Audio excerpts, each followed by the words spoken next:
bom dia. 11 horas e 34 minutos do horário de Brasília, sexta-feira, 25 de junho. Também estamos ao vivo pelo Facebook e portal sba1.com.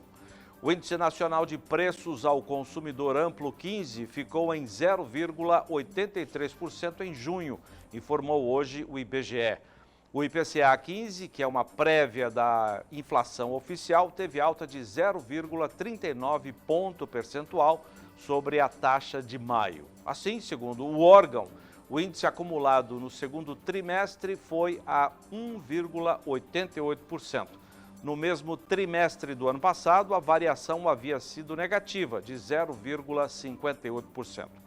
Até agora, em 2021, o IPCA 15 acumula alta de 4,13%.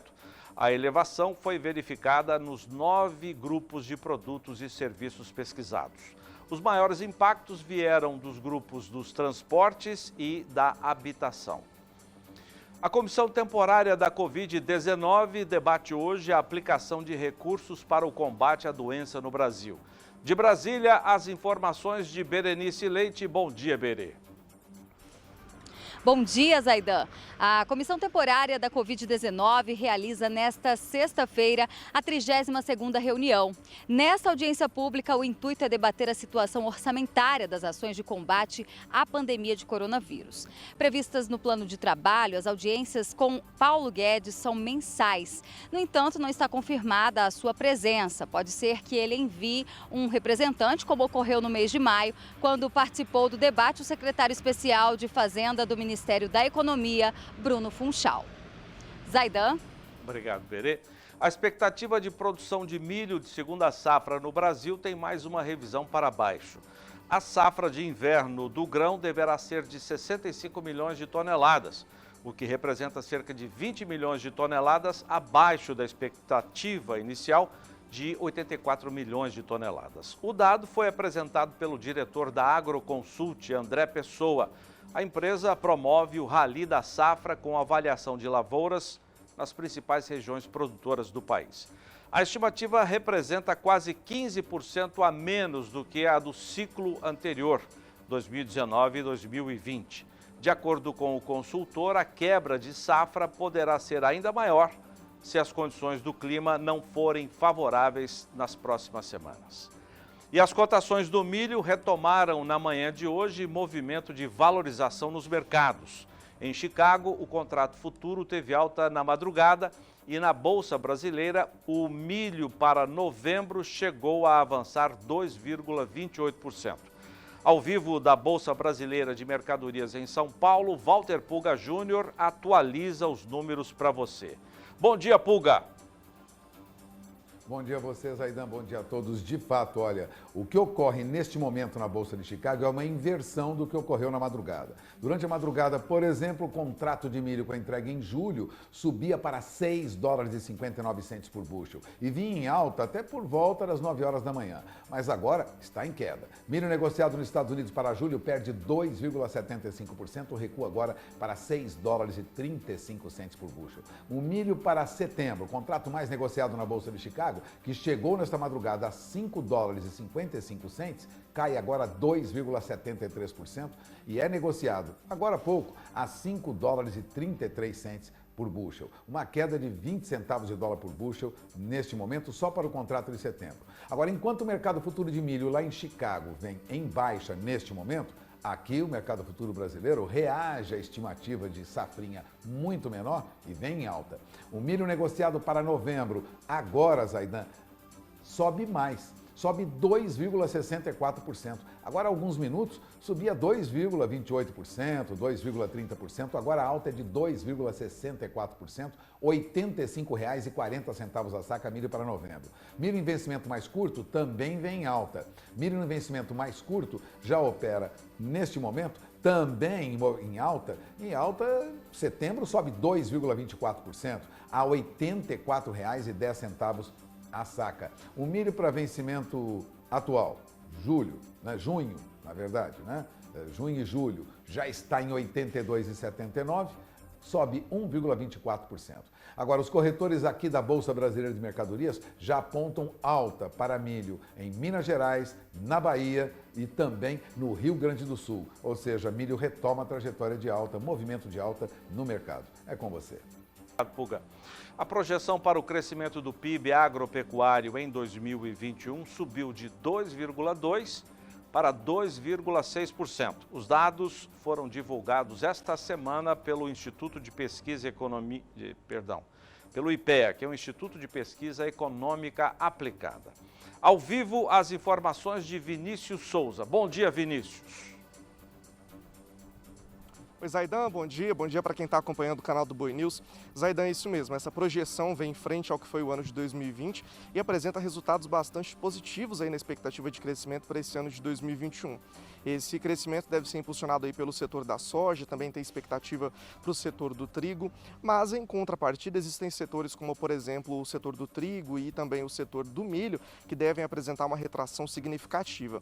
Outro fator de bastante preocupação é a crise hídrica enfrentada e isso reflete bastante aí na questão da produção dos bovinos, também da avicultura. Mesmo assim, o setor ainda tem boas prospecções para o ano de 2021.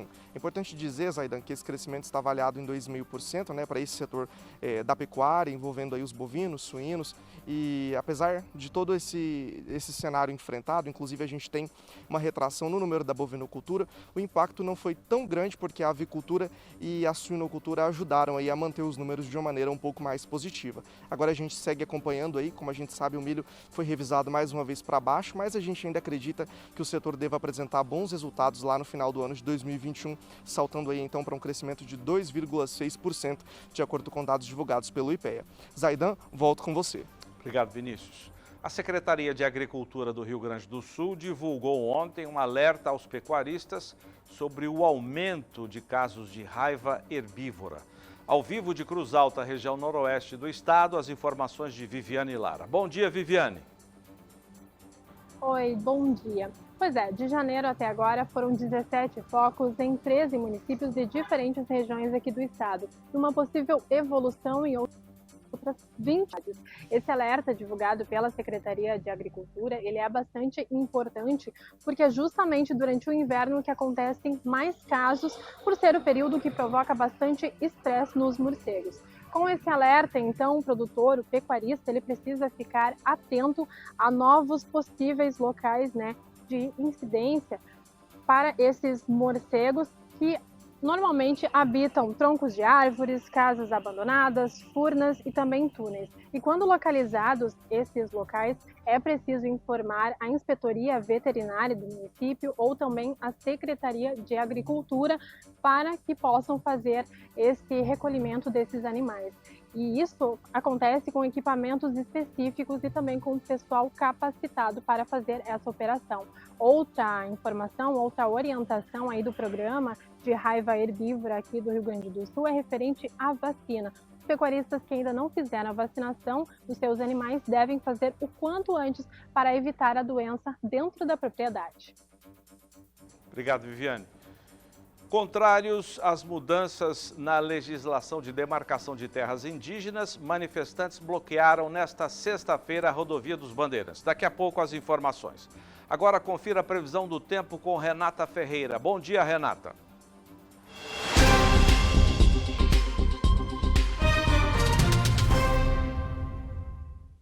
Bom dia, Zaidan. Bom dia a todos. Como temos destacado aqui no Agroclima, a região Nordeste tem lidado aí com situações bem diferentes há um bom tempo. De um lado, chuvas volumosas no litoral, do outro, seca severa no interior.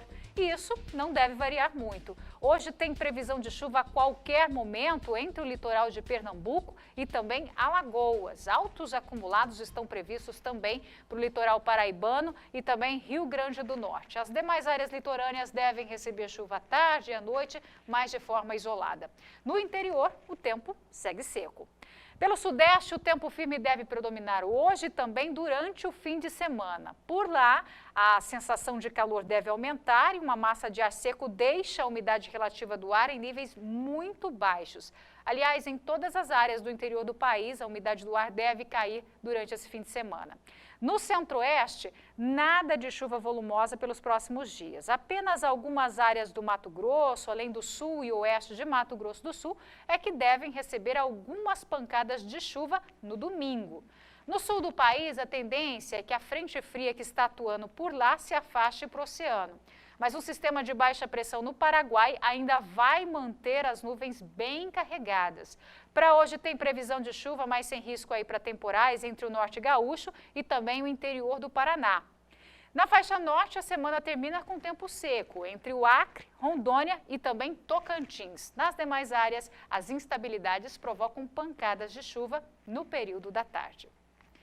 Zaidan, é isso. Daqui a pouco eu volto durante a nossa programação com mais detalhes do tempo. É com você.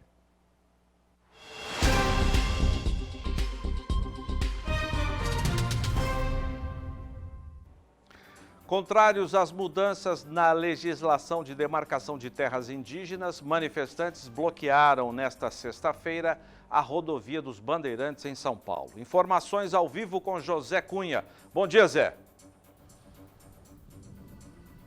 Olá, Zaidan, bom dia para você e bom dia a todos. A Comissão de Constituição, Justiça e Cidadania da Câmara dos Deputados aprovou nesta quarta-feira a proposta do texto base da proposta que altera ou muda as regras para a demarcação de terras indígenas. O texto aprovado foi o substitutivo do deputado Arthur Oliveira Maia, relator, em relação ao projeto de lei 490/07, que altera as regras para a demarcação de terra, e também a outros 13 projetos que tramitam em conjunto. O texto base do relator não trata apenas da demarcação de terra por lei, mas também de outros temas polêmicos, como o marco temporal, chamado marco temporal, e também o usufruto da terra por povos originários. Contrários a esta medida, na manhã de hoje, indígenas que moram em cidades próximas à capital paulista bloquearam a rodovia dos Bandeirantes, uma das mais movimentadas do estado. Eles atearam fogo em pneus e madeiras e fecharam totalmente a rodovia no quilômetro 21, na chegada a São Paulo. Os manifestantes não querem mudanças nos reconhecimentos da demarcação de terra e do acesso aos povos originários. Zaidan. Zé. O CBN News termina aqui. Obrigado a você também. Bom final de semana. Voltaremos na segunda-feira, às 11h30, no horário de Brasília. Você fica agora com o programa da Matsuda.